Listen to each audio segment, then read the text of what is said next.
आज आपण सगळे स्वातंत्र्यात जगतो आहोत, एका प्रजासत्ताकाचे नागरिक आहोत. पण हे स्वातंत्र्य मिळविण्यासाठी या मातीच्या हजारो सुपुत्रांनी स्वतःच्या प्राणांची आहुती दिली आहे, हे आपण आज विसरत चाललो आहोत. प्राण जातात पण चैतन्य उरते, पुढच्या पिढ्यांच्या रक्तात उसळी मारत राहते. आपल्या सगळ्यांच्या विस्मृतीत गेलेल्या आणि काळाच्या पडद्याआड असलेल्या या देशाच्या हजारो वीरांना सादर समर्पित.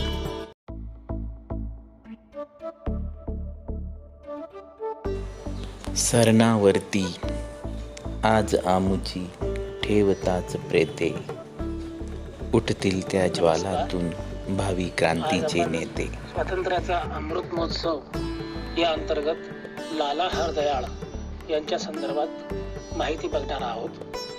भारतीय स्वातंत्र्य चळवळीतील एक क्रांतिकारक नेता, परदेशातील भारतीय नागरिकांना भारत देशाच्या स्वातंत्र्यासाठी प्रेरित करण्याचे महान कार्य त्यांनी केले.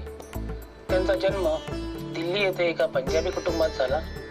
आई भोला राणी व वडील गौरी दयाळ माथुर हे लाला हरदयाळांचे अपत्य होते. त्यांचे वडील फारसी व उर्दू या भाषांचे पंडित होते. तसेच दिल्ली येथील जिल्हा न्यायालयात ते ट्रेडर म्हणून नोकरीस होते. हरदयाळ यांचे प्राथमिक शिक्षण दिल्ली येथील केम्ब्रिज मिशन स्कूलमध्ये झाले. त्यानंतर सेंट स्टीफन्स महाविद्यालय दिल्ली येथून त्यांनी संस्कृतमधून पदवी शिक्षण घेतले.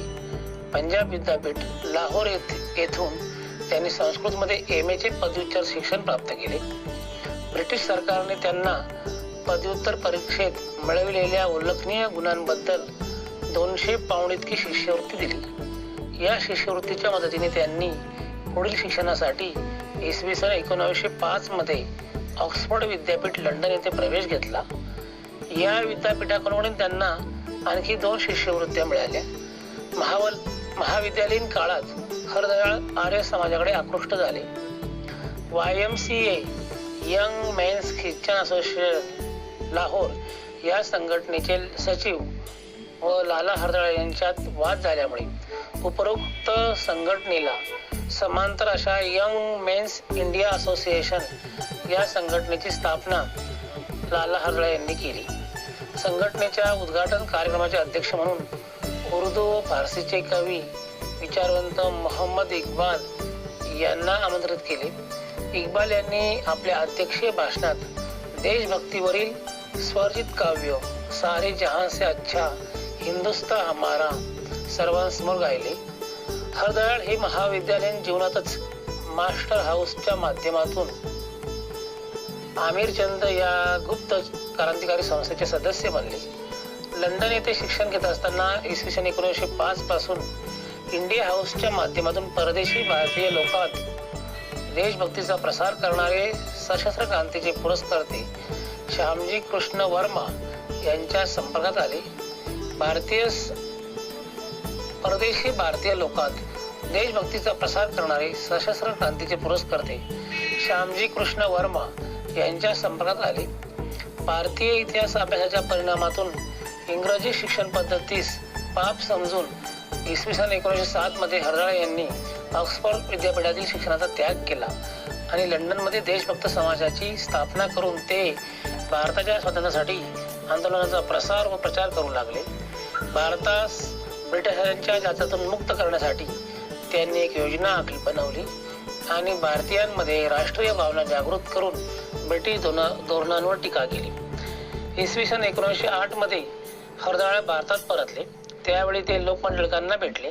त्यानंतर पतियाळा येथे जाऊन बुद्धांप्रमाणे संन्यास घेऊन आपल्या शिष्यांना क्रांतिकारी विचारांची शिकवण दिली. इंग्रजी शिक्षण पद्धतीमुळे राष्ट्रीय चरित्र नष्ट होऊन राष्ट्रीय जीवनाचा मुख्य प्रवाह विषारी होता जातो.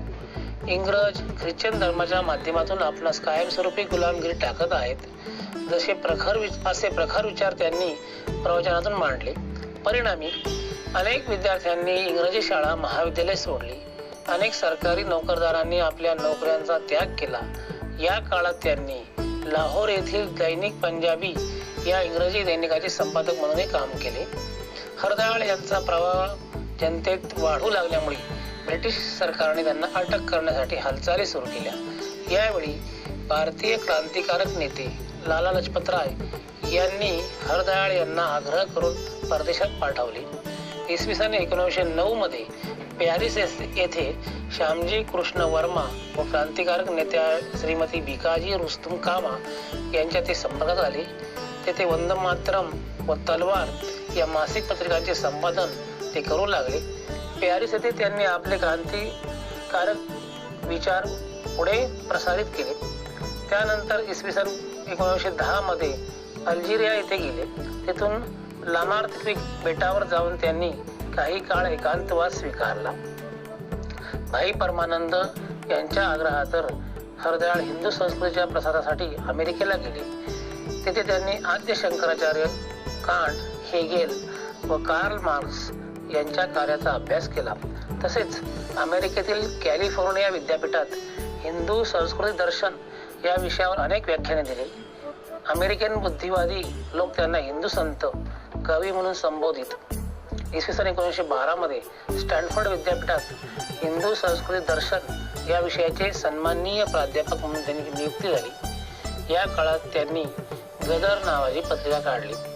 भारतातील ब्रिटिश साम्राज्य उलथवण्यासाठी अमेरिकेतील भारतीयांना सन फ्रान्सिस्को येथे 25 जून 1913 रोजी गदर पार्टीची स्थापना केली. गदर पत्रिकेच्या नावावरून या संघटनेस गदर पार्टी असे नाव देण्यात आले. सोहनसिंग बकमा हे या पक्षाचे संस्थापक अध्यक्ष, तर हरदयाळ हे महासचिव होते.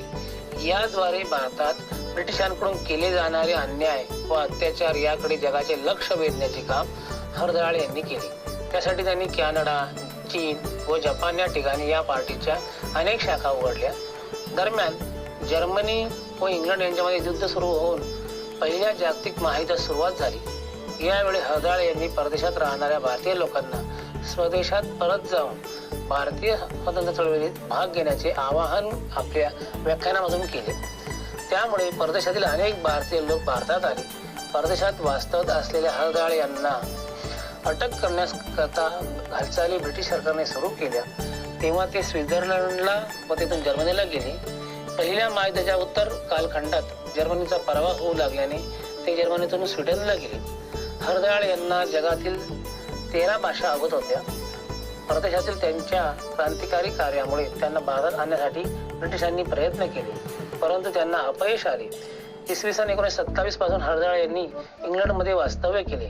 त्यांनी ड्रॉकिन्स ऑफ बोधिसत्व या संशोधनात्मक प्रबंध इंग्लंड विद्यापीठात सादर करून PhD पदवी संपादन केली. हरदयाळ यांनी अनेक ग्रंथांचे लेखन केले. त्यामध्ये thoughts on education, Yugantar circular, राजद्रोही प्रतिबंधित साहित्य, social contact on Hindu race, writings of Lala Hardayal, 40 for month in Germany and Turkey, Swadhin Vichar, Amrit mein Vish, hints of self culture, 12th religion and modern life, glimpses of world religions, Vyaktitva Vikas, संघर्ष और सफलता इत्यादींचा समावेश होता. मानवताच हाच आपला धर्म मानून लंडनमध्ये हरदयाळ यांनी आधुनिक संस्कृती संस्थेची स्थापना केली. तत्कालीन भारतातील ब्रिटिश सरकारने त्यांना इसवी सन 1939 मध्ये भारतात येण्याची सहमती दिली. दरम्यान शांततावादाचा प्रसार करण्याच्या उद्देशाने व्याख्यान देण्यासाठी ते फिलाडेल्फिया येथे गेले. तेथेच त्यांचे गूढ निधन झाले. धन्यवाद.